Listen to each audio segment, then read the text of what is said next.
태극기 문진 때문에 해외 버스에서 처음으로 맞을 뻔했어요. 농담처럼 들리죠, 여러분? 근데 그 순간에는 하나도 안 웃겼어요. 제 팔에 태극기랑 누군가 있다는 이유로 모르는 남자 셋이 제 앞에 와서 욕하고 비웃고 병을 던지고 한 명은 진짜 제 쪽으로 달려오려고 했거든요. 저는 2013년에 이 문진을 했거든요. 무궁화랑 태극기. 그때는 그냥 마음이었어요. 한국이 좋았고 한국에서 제 인생이 바뀌고 있었고 저는 이 나라를 제 몸에 남기고 싶었거든요. 그때 제가 이런 생각까지 했겠어요? 나중에 호주 버스 안에서 어떤 놈들이 이걸 보고 시비 걸 거라고요. 저는 상상도 못했어요. 호주에 온 지 한 6개월쯤 됐을 때였어요. 그냥 평범한 날이었어요. 버스에 앉아 있었고 저는 피곤했고 조용히 가고 있었어요. 근데 뒤쪽에서 남자 셋이 계속 저를 쳐다본 느낌이 있었어요. 처음에는 뭐 신경 안 썼어요. 호주에서는 이상한 사람도 많이 봤고 술 취한 사람도 많이 봤고 그냥 눈 안 마주치면은 뭐 지나가겠지 했어요. 근데 한 명이 갑자기 제 발을 보더니 가까이 와요. 우는 얼굴이 아니었어요. 손에 분홍색 병 같은 걸 들고 있었고 그걸 저쪽으로 툭툭 던지듯이 흔들면서 말했어요. 야, 그거 한국 굿 아니야? 그건 한국 국기 아니냐? 저는 순간 좀 놀랐어요. 보통 외국인은 무궁화를 몰라요. 태국이도 모르는 사람 많은데 무궁화를 안다는 건? 이 사람은 한국을 아예 모르는 사람은 아니라는 뜻이잖아요. 그래서 저는 그냥 웃으면서 말했어요. 맞아요. 한국 국기랑 무궁화예요. 좋아해요? 근데 그 사람 얼굴이 바로 바뀌었어요. 아니? 이상해. 역겨워. 왜 그걸 몸에 해? 북한 좋아해? 너 스파이야? 뭐 백인이 왜 한국 문진을 해? 이런 식으로 계속 몰아붙였어요. 그리고 친구한테도 그게 말했어요. 야, 이 새끼 한국 문진했어. 그 말투가 농담이 아니었어요, 여러분. 사람을 가지고 노는 말투였어요. 그 순간에 제 머릿속에 두 가지 생각이 동시에 지나가서요. 첫 번째는 진짜 이 사람들이랑 싸우면 어떡하지? 셋이인데 저는 앉아 있었고 저 사람들은 저 있었고 버스 아니에요. 도망갈 것도 없어요. 두 번째는 더 이상했어요. 왜 이 사람은 무궁화를 알아? 왜 한국 음식을 안다는 듯이 말하지? 왜 한국을 조금 아는 사람이 한국을 이렇게 비웃지? 이게 더 소름 돋았어요. 그 사람은 자기 친구들한테 한국 얘기를 계속했어요. 야, 나 한국 알아. 한국 음식도 알아. 한국 사람들 어쩌고 저쩌고 그런 식으로 계속 말을 했는데 그러면서 저한테는 한국을 깔보는 말투로 말했어요. 저는 그때 알았어요. 아, 이런 사람들이 있었구나. 한국 사람들이 보는 착한 외국인 얼굴이 전부가 아니구나. 이 말 불편할 수 있어요, 여러분. 근데 저는 외국인이라서 이걸 봐요. 한국 사람들 앞에서는 아무도 진짜 속마음을 다 말을 안 해요. 어떤 외국인이 한국 사람 앞에 가서 나 사실 한국 무시해 이렇게 말하겠어요? 안 해요. 웃어요. 한국 너무 좋아 말해요. 아니면 한국 음식 최고야. 그리고 자기들끼리 있으면은 완전히 다른 말을 하는 사람들도 진짜 많거든요. 저는 그걸 너무 많이 봤거든요, 한국에서. 물론 모든 외국인이 그런 건 절대 아니고 여러분 오해하지 마세요. 한국을 진짜 사랑하는 사람도 많고 한국에서 인생이 바뀐 사람도 많고 근데 문제는 그런 좋은 사람들 뒤에 숨어서 한국을 이용하는 인간들도 있다는 거예요.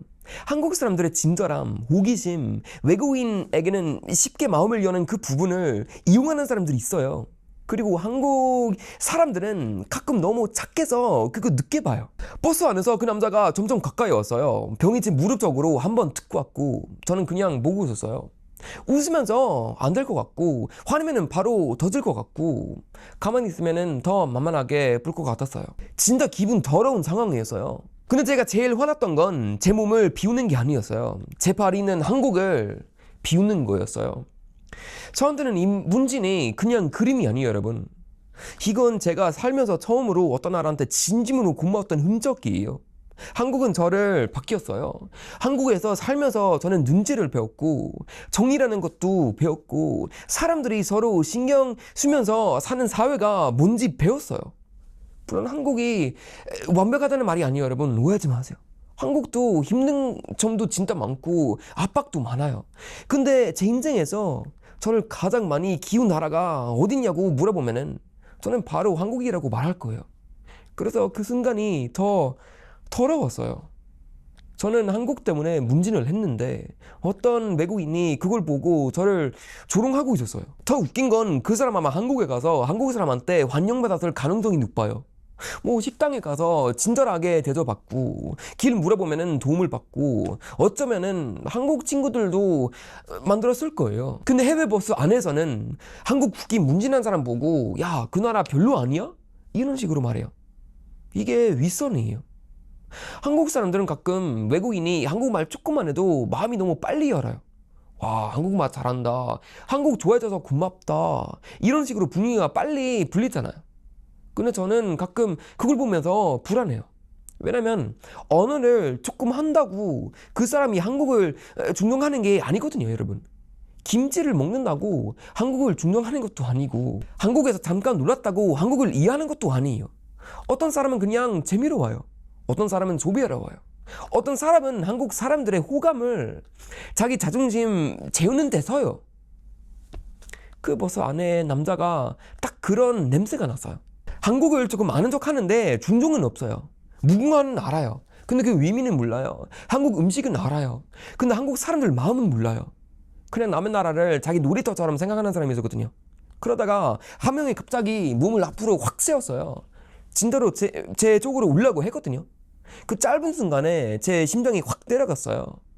저는 제 가방을 손으로 잡았고 몸이 자동으로 굳었어요. 여기서 맞으면 어떡하지? 카메라 장비 있으면 어떡하지? 버스 기사님이 뭘까? 이런 생각이 미친 듯이 지나갔어요. 근데 더 이상한 건 무섭긴 무서운데 제 발을 가리고 싶지 않았어요. 저는 오히려 제 발을 내리고 싶지 않았어요. 그 사람 친구 뒤에서 찌릿 계속 이렇게 잡아당겼어요. 야, 앉아 앉아. 이런 느낌으로 말렸어요. 그 남자는 한 번 더 저를 쳐다보고 욕을 했고 다음 정류장에서 셋이 내렸어요. 버스 문이 닫히고 그 사람들이 밖으로 나가는 순간까지 저는 계속 보고 있었어요. 그리고 갑자기 웃음이 나왔어요. 너무 어이가 없었어요. 제가 지금 대국이 문진 때문에 호주 버스에서 맞을 뻔했다고? 한국을 조금 안다고 외국인한테 공격당했다고? 이게 말이 되나 싶었어요. 근데 집에 가는 길에 계속 생각났어요. 그 사람은 왜 그렇게 화가 났을까? 왜 남의 팔에 있는 문진이 그렇게 거슬렸을까? 저는 그때 하나를 느꼈어요. 어떤 사람들은 자기보다 더 진심 사람을 보면은 불편해해요. 특히 외국인이 한국을 진심으로 좋아하면은 어떤 사람들은 그걸 비웃고 싶어해요. 왜냐면 자기들은 아무것도 진심으로 사랑하지 않거든요. 결국 모든 걸 조롱하면서 사는 사람들이 있어요. 저는 그런 사람들이 제일 싫어요, 여러분. 싫으면은 싫다고 말하면 됐잖아요. 한국이 싫으면은 한국이 안 가면 됐잖아요. 한국 문화가 별로면은 소비 안 하면 됐잖아요. 근데 제일 비겁한 건 한국에 가서 친절은 다 받고 음식은 다 먹고 분위기는 다 즐기고 사람들한테는 관심을 다 받아놓고 뒤에서는 그 나라가 별로다 하면서 웃는 거예요. 그건 취향이 아니에요, 여러분. 그건 인격 문제예요. 그리고 한국 사람들도 이걸 알아야 돼요. 외국인이 한국을 좋아한다고 말할 때는 무조건 감동받을 필요가 없어요. 진짜 사람인지 봐야 해요. 말보다 행동을 봐야 해요. 한국 사람을 어떻게 대하는지, 한국 문화를 농담거리로만 쓰는지, 한국에서 얻은 곳에 감사가 있는지 봐야 해요. 외국인이 한국말 몇 마디 한다고 다 좋은 사람이 아니에요, 여러분. 이건 외국인을 미워하자는 말이 아니에요, 여러분. 오히려 반대예요. 진짜 한국을 존경하는 외국인과 한국을 소비만 하는 외국인을 구분해야 한다는 말이에요. 좋은 사람한테는 마음 열어도 돼요, 여러분. 근데 아무한테나 나라의 자존심까지 맡기면 안 돼요. 한국 사람들은 너무 자주 외국인의 칭찬에 약해져요. 외국인이 한국 좋대. 이 말 하나에 너무 쉽게 마음이 풀려요. 근데 여러분, 칭찬은 공짜예요. 존경은 행동으로 나와요. 가끔 사람들이 저한테 물어봐요. 헨리야, 나중에 마음 바뀌면은 어떻게 해요? 나중에 한국 싫어지면은 어떻게 해요? 저는 그 질문에 이상해요. 저는 한국이 완벽해서 이 문제를 한 거 아니에요, 여러분. 저는 한국이 제 인생에 실제로 남긴 것 때문에 이 문제를 한 거예요. 사람도 그렇잖아요. 완벽해서 고마운 게 아니에요. 내 인생에 진짜 영향을 줬으니까 고마운 거예요. 그 버스에서는 저는 진짜 무서웠어요. 솔직히 너무 무서웠어요. 3명이었고 저는 혼자였고 아무도 제 편인지 몰랐어요. 근데 이상하게도 그 순간 제일 선명했던 생각은 하나였어요. 이 문제는 안 가린다. 남들이 보면 그냥 그림인데 나한테는 인생의 증거인 것들.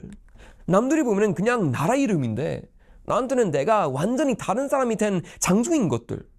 사람한테는 그런 게 있어요. 저는 한국 사람이 아니잖아요, 여러분. 저는 스웨덴 사람이고 외국인이고 한국에서 태어난 사람도 아니에요. 근데 그래서 더 선명하게 보이는 게 있어요. 한국이라는 나라가 어떤 사람한테는 단순한 여행지가 아니고 단순한 음식과 드라마와 노래가 아니고 인생을 다시 시작하게 만드는 장소일 수도 있다는 거예요. 저한테는 한국은 그런 곳이었어요. 근데 저는 알아요, 여러분.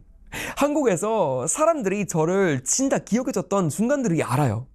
한국 친구가 말없이 밥 사줬던 순간도 알아요.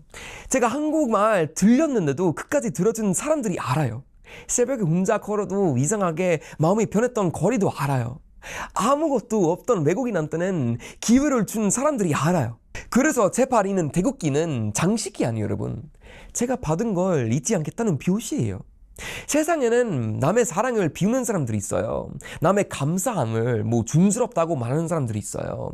남의 중성심을 이상하다고 말하는 사람들이 있어요. 근데 저는 그런 사람보다 뭔가를 진심으로 사랑하는 사람이 훨씬 강하다고 생각해요. 냉수는 쉬워요. 조롱은도 쉬워요. 뒤에서 욕하는 것도 쉬워요. 진심으로 고마운 걸 끝까지 지키는 게 어려운 거예요, 여러분. 그날 저는 태극기 문진 때문에 맞을 뻔했어요. 근데 웃기게도 그날 이후로는 저는 이 문신 더 자랑스러워졌어요. 왜냐면 그때 알았었거든요. 진짜 자부심은 박수 받을 때가 생기는 게 아니에요. 누가 비웃고 욕하고 겁주고 밀어붙여도 그래도 숨기고 싶지 않을 때는 그게 진짜 자부심이에요. 제 발에 있는 태극기는 그냥 문신이 아니에요. 누가 뭐라 해도 저는 한국을 부끄러워하지 않았다는 제 대답이에요.